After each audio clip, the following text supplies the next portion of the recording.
Hai, selamat pagi, selamat siang, selamat malam. Hari ini kembali lagi bersama channel aku Cide Cempreng dan bersama aku Cideu. Kali ini aku mau ngebahas tentang jenis-jenis satwa yang dilindungi di Indonesia.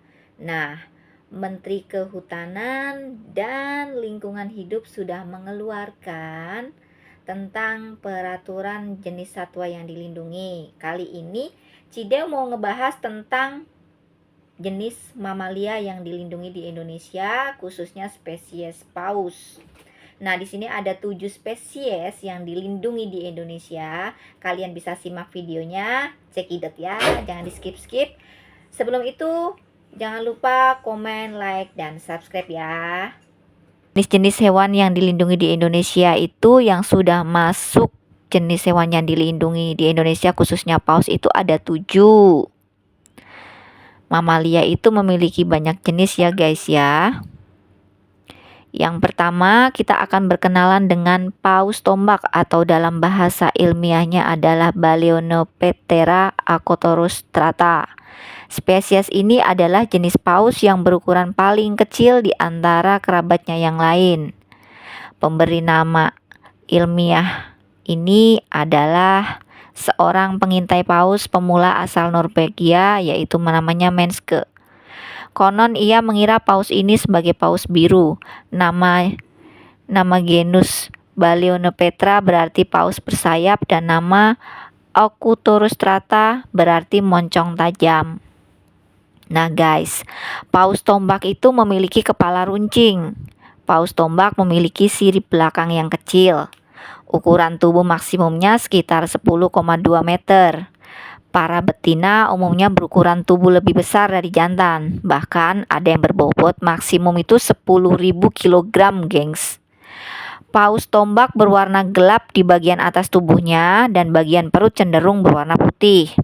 Selain itu, gengs, paus ini memiliki kepala yang runcing seperti peluru, 50-70 lekukan di perut. Mereka juga memiliki pita putih lebar di sisi dorsal siripnya dan ekor yang memanjang. Tahu nggak gengs, masa kehamilan betina berlangsung sekitar 10 hingga 11 bulan lamanya.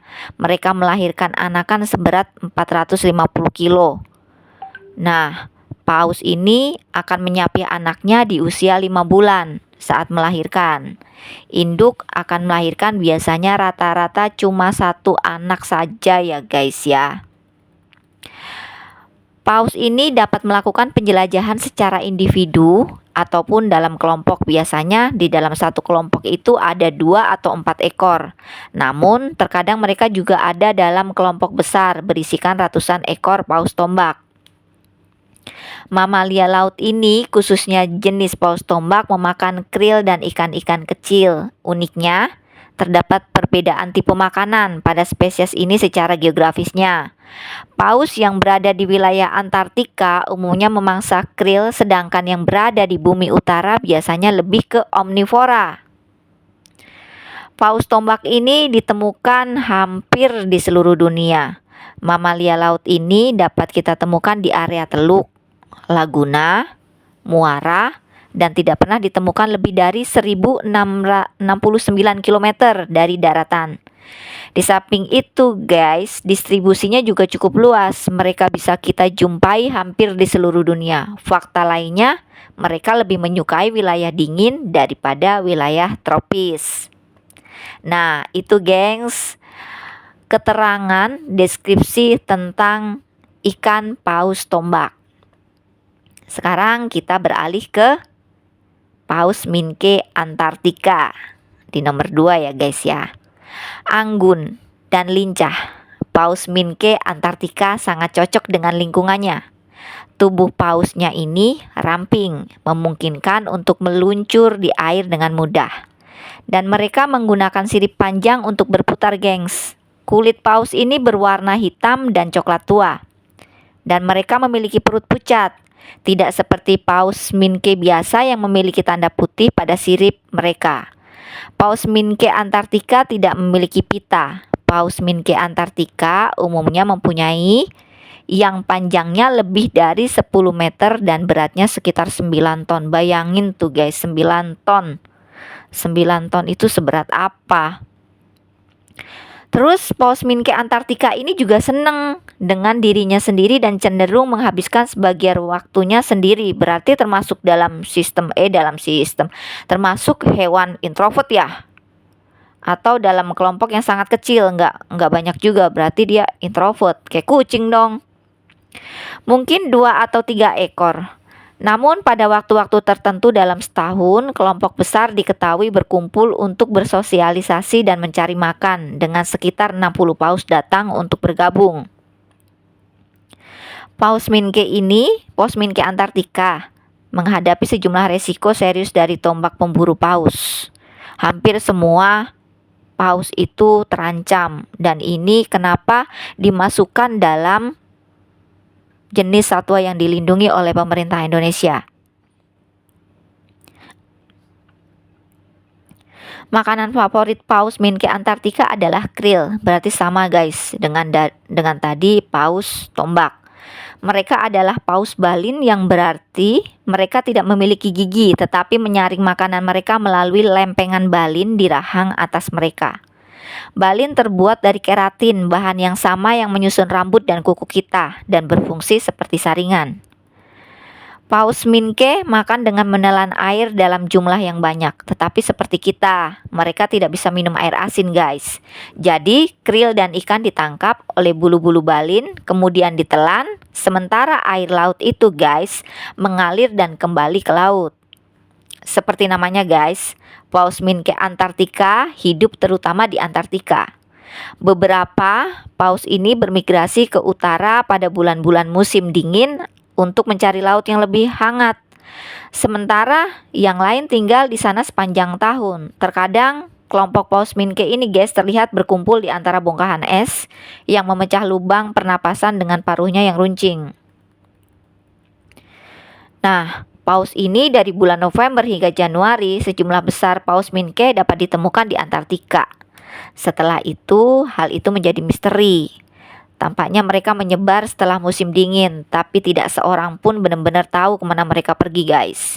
Yang kita tahu adalah bahwa mereka lebih suka lautan terbuka, dan beberapa telah terlihat hingga sejauh Australia dan Brasil. Ini keterangan tentang ikan Paus Minke. Yang ketiga, kita akan ngebahas tentang Paus C. Nah, Paus C ini ditemukan di semua samudra dan laut sekitarnya, kecuali wilayah kutub dan tropis.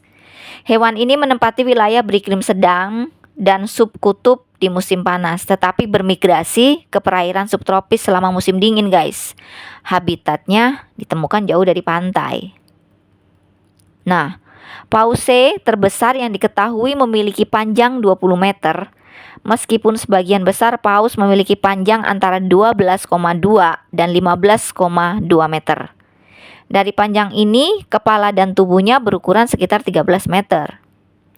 Paus jantan sedikit lebih kecil ya guys ya dari paus betina. Paus C memiliki tubuh yang relatif ramping, dengan ekor yang terkompresi yang tiba-tiba menyatu dengan sirip ekor.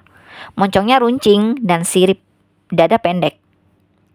Sirip punggungnya berbentuk sabit dan tingginya berkisar antara 25 hingga 61 cm. Sorry guys. Tubuh Paus C ini biasanya berwarna abu-abu baja gelap dan dengan tanda putih tidak beraturan di bagian ventral. Bagian ventral memiliki 38 sampai 56 alur dalam yang mungkin memiliki beberapa fungsi untuk makan guys. Setiap sisi bagian atas mulut berisi 300 sampai 380 lempeng balin berwarna hitam pucat. Bulu-bulu halus di bagian dalam lempeng ini berwarna keputihan. Selama musim kawin, jantan dan betina dapat membentuk unit sosial, tetapi data kuat tentang masalah ini masih kurang guys. Kalian tahu guys, bahwa untuk observasi paus itu tidak mudah, butuh bertahun-tahun kita untuk mengamati setiap binatang ya guys ya. Perkawinan terjadi selama berbulan-bulan musim dingin. Paus C di belahan bumi utara kawin antara bulan November dan Februari guys. Sedangkan perkawinan di belahan bumi selatan terjadi antara bulan Mei dan Juli. Kehamilan berlangsung selama 10,5 bulan hingga 12 bulan. Paus betina biasanya melahirkan seekor anak paus berukuran panjang 450 cm. Berarti sama dengan paus-paus yang lain ya guys ya. Rata-rata 450 cm. Ada laporan tentang beberapa janin yang jarang terjadi. Anak paus menyusui selama 6 bulan atau 7 bulan. Pausei muda mencapai kematangan seksual pada usia 10 tahun tetapi tidak mencapai ukuran dewasa penuh sampai mereka berusia 25 tahun. Pausei dapat hidup hingga 75 tahun guys. Gila kayak orang ini guys, 75 tahun ya. Paus betina biasanya melahirkan 2 tahun sekali, tetapi peningkatan kehamilan baru-baru ini telah diketahui. Para peneliti berpikir ini mungkin merupakan respon terhadap tingkat pemangsaan. Manusia membunuh banyak paus setiap tahun dan ini mungkin berdampak pada aktivitas reproduksi mereka. Bayangin guys, paus aja bisa stres ini gara-gara ulah manusia yang selalu memburu paus. Padahal paus ini sudah masuk dalam daftar hewan yang terancam karena perburuan manusia. Nah, kembali lagi kita ke nomor 4 yaitu Paus Edeni. Nah, Paus Edeni ini atau disebut dengan Paus Brodus adalah salah satu spesies paus balin yang paling kurang dikenal. Disebut juga paus tropis karena preferensinya terhadap perairan dengan suhu setidaknya 60 derajat Celcius. Ia sendiri mengunjungi perairan pesisir dan laut terbuka pada garis lintang antara 40 derajat sampai 40 derajat lintang utara. 40 derajat selatan dan 40 derajat lintang utara guys, sorry.